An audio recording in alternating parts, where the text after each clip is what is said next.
Hello friends. Friends, in previous video we study chemical properties of metals. Today we will study chemical properties of non-metals, their reaction with oxygen, acids and water, and uses of metals and non-metals. First, reaction with oxygen.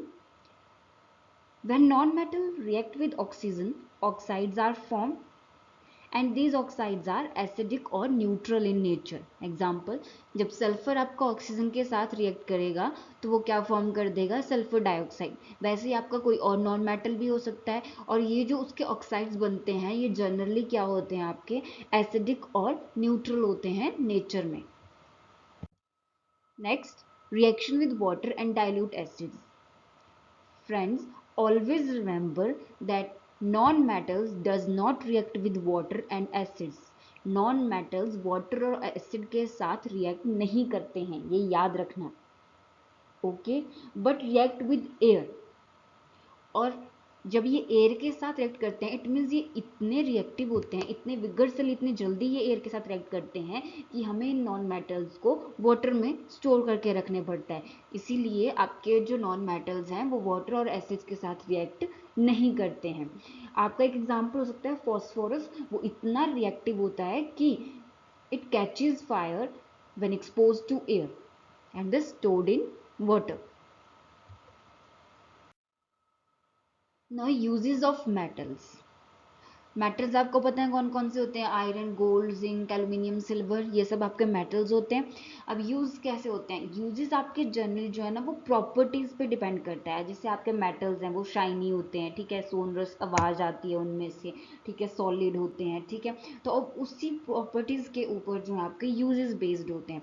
Iron generally use for making automobiles, machinery, pipes, nails, containers etcetera. Nails की आपने घर में देखी होंगी, लोहे की pipes आती हैं, मशीन्स होती हैं लोहे की, ठीक है, क्यों? वो सॉलिड होते हैं, स्ट्रांग होते हैं, तो आयरन का वहाँ यूज होता है. गोल्ड एंड सिल्वर हम सब अपनी डे लाइफ में यूज करते हैं. ज्वेलरी हमने पहनी होती है वो मेटल्स की होती है. कौन से? गोल्ड एंड सिल्वर की.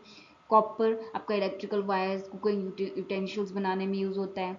जिंक क्या? आपका प्रोटेक्टिव कोटिंग, आयरन को एक कोटिंग देता है प्रोटेक्टिंग की, जो उसको किससे बचाता है?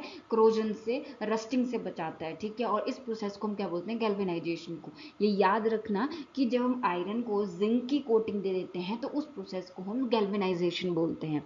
आपका एल्यूमिनियम है, use for making electrical cables, packaging, cooking utensils etcetera. इन सब के लिए आपके ये मेटल्स के यूजेस थे. ओके, नेक्स्ट है आपका uses of non metals.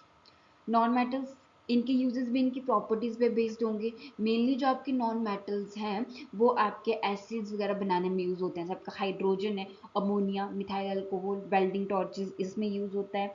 Sulphur है, used for the manufacture of compounds like sulfuric acid, sulfates, in the production of matches, माचिस आपकी होती है, dyes and gun powder.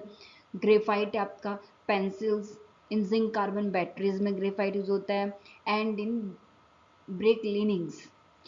Friends, एक चीज याद रखना कि हम बोलते हैं कि आपके पेंसिल में क्या होता है? लेड होता है, ठीक है, लेड पेंसिल बोलते हैं ना हम सब. लेकिन ये चीज याद रखना आप कि आपकी पेंसिल में 0% लेड होता है, वो ग्रेफाइट की बनी होती है. आपके पास क्वेश्चन आएगा कि आपका जो लेड पेंसिल है उसमें कितने परसेंट लेड होता है, तो उसमें 0% लेड होता है.